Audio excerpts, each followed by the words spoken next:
Reporte 100. Está con nosotros la secretaria del Trabajo, Olga Armida Grijal Botero, a quien le agradezco que nos tome una llamada de teléfono. Olga, ¿cómo está? Buenos días. Muy bien y muy contenta de escuchar tu voz a estas horas. Me Sí. siento como cuando estaba ahí. ¿Cuándo regresa al camino del bien, Olga? No es cierto. Usted siempre ha estado en el camino del bien, ¿no? No, así es. Me cuesta mucho estar en el camino del bien, pero tenemos que seguir. Sí.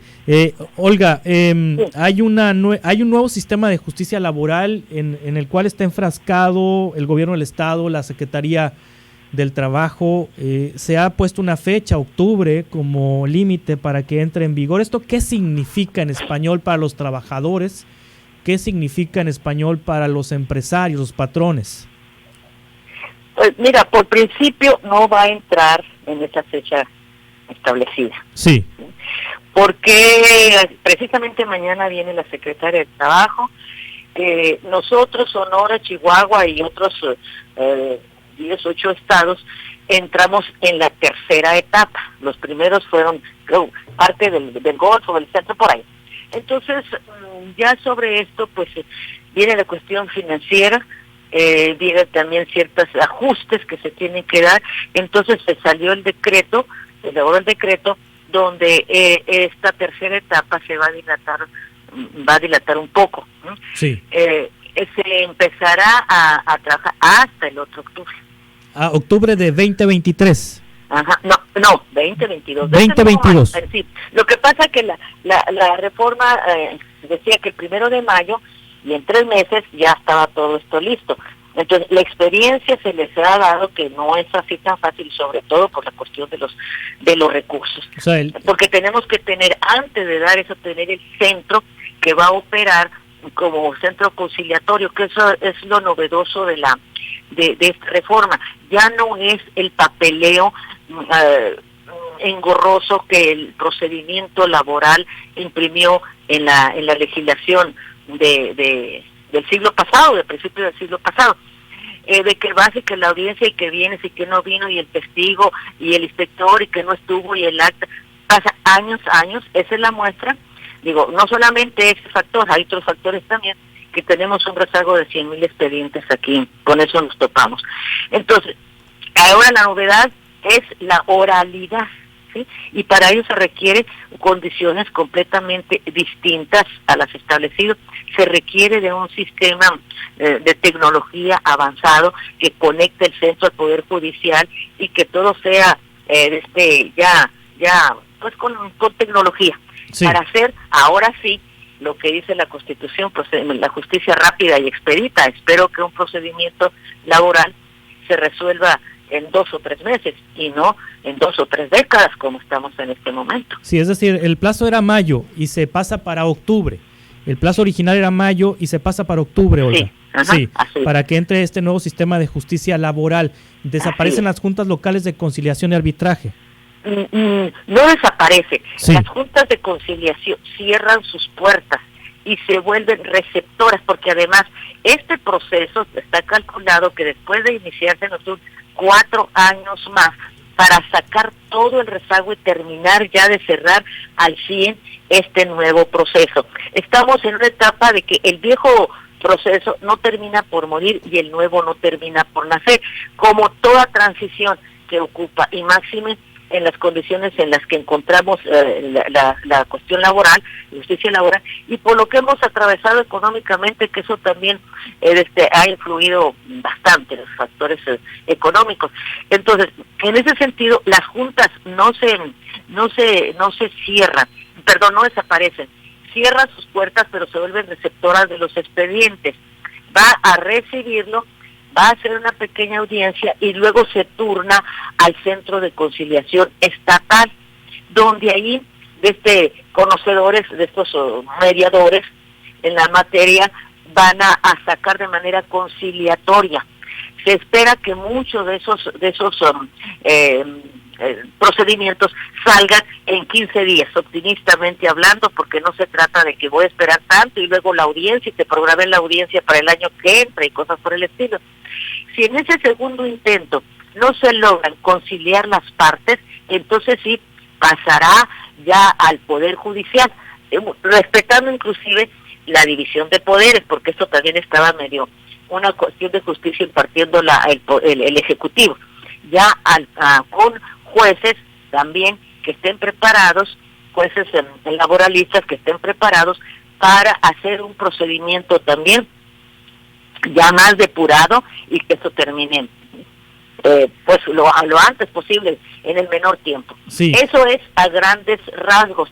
Entonces, mientras tanto, aquí tenemos que estar nosotros trabajando, depurando, y hasta que no estén las condiciones físicas y humanas, los recursos humanos, materiales y tecnológicos que se requiere para este sistema. Sí, y los 100,000 expedientes que están rezagados, Olga Armida, ¿tienen la obligación legal de sacarlos adelante, de resolverlos? Por supuesto, así sean de décadas atrasadas.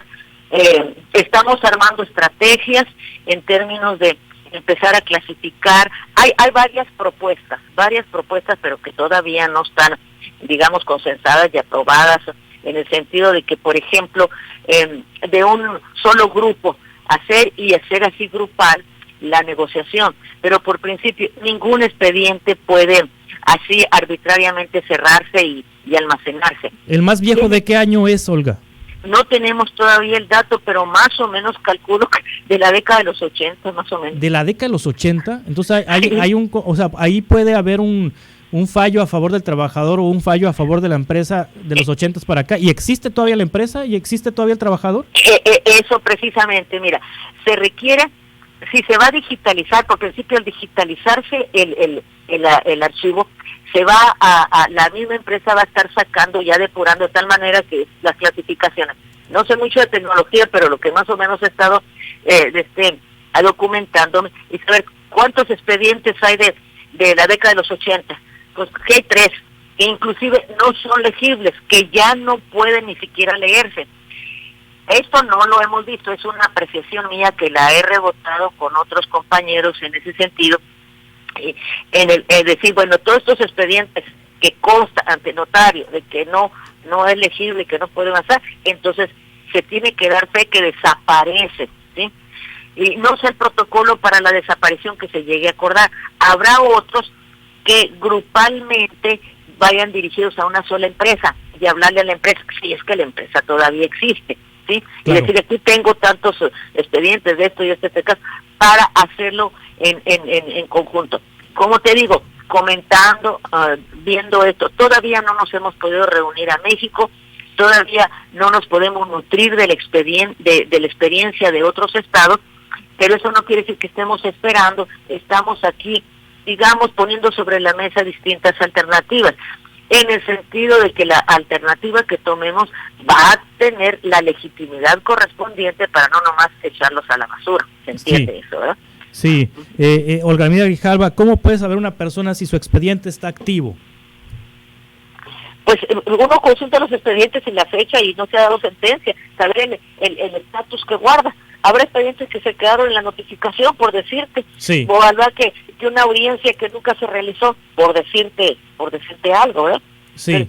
Fue muy no sé si decirle desasiado, negligente, esta situación del manejo de los expedientes, porque sí he observado en el transcurso de mi vida profesional que en este país hay un desprecio para la justicia social. Yo como estudiante empecé a trabajar en la reforma agraria. Al terminar se dio una situación parecida a esta que le llamamos la descentralización del cuerpo consultivo agrario, pero esto era para todo el país. Me tocó a mí trabajar esto, lo de Sinaloa, y es cuando te das cuenta que no importaban sí. las necesidades y estoy hablando de ambas partes, de la persona quejosa, sea un empleador o un empleado, o en aquel caso de un hacendado o de un campesino, que no importaba, que la dejaban ahí a que corriera a dormir el dueño de los justos. Entonces eso mismo lo estoy viendo, y mira, no me salgo del tema, pero ¿qué nos dejó la pandemia? ¿Qué nos dejó la pandemia? El descuido de la justicia social en salud. Y si nos ponemos a revisar la educación, hay también mucho atraso, mucho desfase, en fin, dejamos sí. La justicia social. Nada más quería decir que que ese es uno de los grandes problemas de este país, ese desprecio a la justicia social. Sí, pregunta de la audiencia, pregunta José sobre el cambio del presidente de la Junta Local de Conciliación y Arbitraje. Hubo un cambio, ahí había otra persona y entró un nuevo titular. Estoy viendo aquí el comunicado de prensa que en su momento se generó el 24 de enero. Fue nombrado Juan Antonio González Espinosa como nuevo presidente de la Junta Local de Conciliación y Arbitraje. ¿Por qué hubo un cambio del presidente de la Junta? Mira, se ha especulado y han dicho cuestiones que son, como suele ser, mentiras. El licenciado que ocupó el puesto de la presidencia, yo se lo propuse al gobernador, lo conozco, es una persona muy honorable, conocedora de la materia laboral, pero había un detalle, que esto también es importante decirlo. La administración pública tiene una lógica, tiene reglas, ¿sí? Y el licenciado, pues, no estaba acostumbrado, digamos, a trabajar dentro de la dinámica de la administración pública. Y hubo algunas situaciones en las que pude más o menos internamente librarlas, porque hay reglas ahí. Y llegó un momento donde pues sí tuve que tomar una decisión. Yo la tomé, no se despidió, no nada, muy entendió el licenciado, porque hice las cosas tal cual. Cuando puso en riesgo los derechos humanos de los trabajadores, sí, porque violentó el debido proceso, sí, porque hay instancias que se tienen que respetar. Concretamente, pues, al despedir a 2 trabajadores y llamar notarios para despedirlos. Por principio, no estamos en esa circunstancia. El debido proceso te dice que pones a disposición de personal. La administración pública tiene a disposición del personal, y el personal, la dirección pondrá a consideración del área administrativa por si es una falta administrativa, o en la penal si es una falta penal. ¿Sí? Sí. Entonces, eso tenemos que corregirlo, que quizá lo hizo de buena intención, de una manera de impulso, pero no podemos poner en riesgo algo tan delicado como son los derechos humanos. Aun cuando la causa haya sido más que justificada, no es posible violentar los procedimientos, porque entonces la administración pública se volvería una anarquía, que es algo que yo he cuestionado. Bueno, y era el principal responsable de garantizar la justicia ahí, ¿no? Pues sí, mira, sí. Uno como funcionario funcionario público implica servir, ¿sí? Entonces, el servicio tiene que ser primeramente respetando los derechos humanos de las personas. Y ¿sí? Quien entra es Juan Antonio González Espinosa. Sí. Sí, él es el titular de la Junta. ¿Ha habido otros cambios dentro de la Secretaría del Trabajo, Olga? No, esos hasta ahorita nada más. Todavía no terminamos de cumplir con las plazas, ya tenemos algo de tiempo donde no ha sido posible todavía. Me acuerdo de su campaña para diputada de 2012, ¿no? Cuando andaba con la escoba barriendo ratas. No sacó la escoba ahí para barrer algunas ratas en la Secretaría del Trabajo. ¿Se ha encontrado cosas así? Ay, ¿cómo te gusta picar cebolla, verdad? Mira, Juan Carlos, por supuesto que las hay, pero voy de polizonte, o voy ¿cómo te voy a decir? O me dedico a administrar. Es que es muchísimo lo que tenemos que hacer, ¿sí? Sí. Por supuesto, y el asunto, mira, volvemos otra vez a esto, se laza en el agua sin que se moje la piola. Y si me dedico a perseguir a todos estos, pues no trabajo, ¿sí?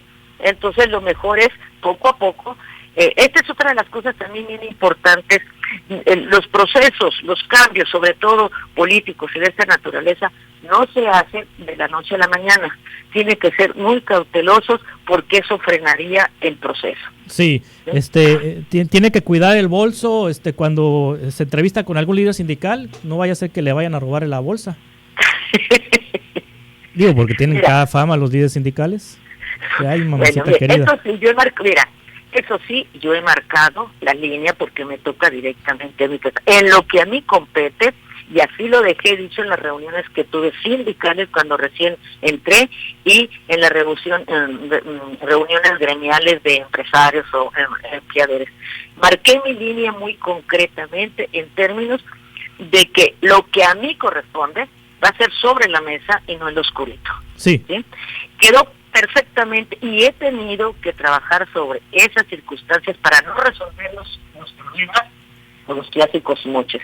Ha sido con la persuasión, el hablar, el argumentar, el señalar. Hay una serie de elementos que te permite. Y otra cosa también, dentro de las reformas está una que he analizado la ley, me he puesto ahí a darle un análisis más allá de la cuestión de derechos y obligaciones jurídico-laborales, sino todo lo que implica la ley.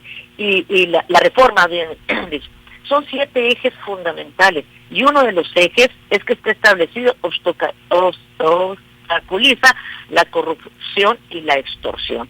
Por primera vez ahí te autoriza que representantes, que líderes sindicales, que funcionarios sean sancionados.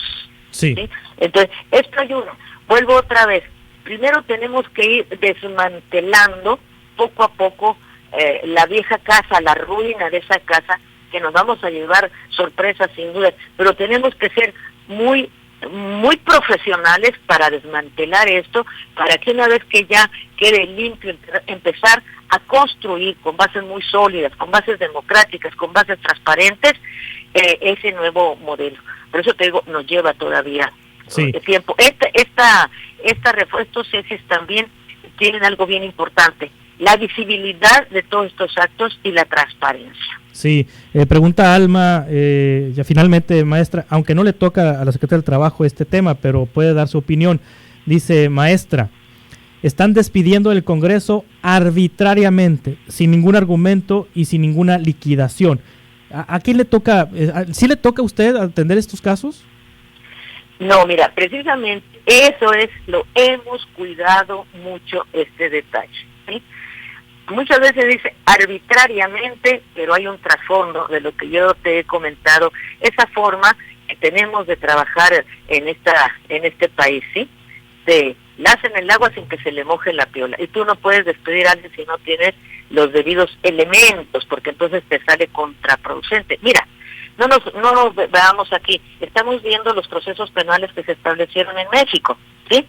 No son precisamente lo que el público hubiera querido y que se aclarara, sino que se tiene que hacer una serie de mecanismos, arrinconarlos para que puedan señalar y luego demostrar, y lleva años. En este caso, yo no sé cómo es la contratación. Hay otro detalle también que a veces no se conoce. Si es por honorarios, pues ahí está establecido que, mijito, tu tiempo se cumplió y tienes la obligación, que no es lo más socialmente recomendable, te vas para afuera, ¿sí? Así, o tengo tantos años, sí, trabajando, y vamos a suponer que va bien, él espera que se quede. Sabemos que la política también se mueve por intereses políticos. Esa es la realidad. Yo desconozco cómo está la situación del Congreso. Ahora, también hay que ver las capacidades. Muchas veces entran personas que no tienen los conocimientos suficientes y preparados, y entonces pues sí se tiene que dar ese debido proceso de pedirte la renuncia y pagarle conforme a, ¿sí? Para que entre una gente preparada. Nos topamos con otra triste realidad: no hay recursos para pagar la indemnización, de tal manera que aguántate a ver qué puedas hacer. No, si no está fácil, no está fácil. Olga Armida Grijalva, secretaria del Trabajo, muchas gracias por estar con nosotros esta mañana. Al contrario, Juan Carlos, me dio mucho gusto escucharte y a ver cuándo nos incorporamos de nueva cuenta. Igualmente, aquí está su espacio, ya sabe. Ándele, gracias. Muy bien, es la secretaria del Trabajo, Olga Armida Grijalva Otero. Reporte 100.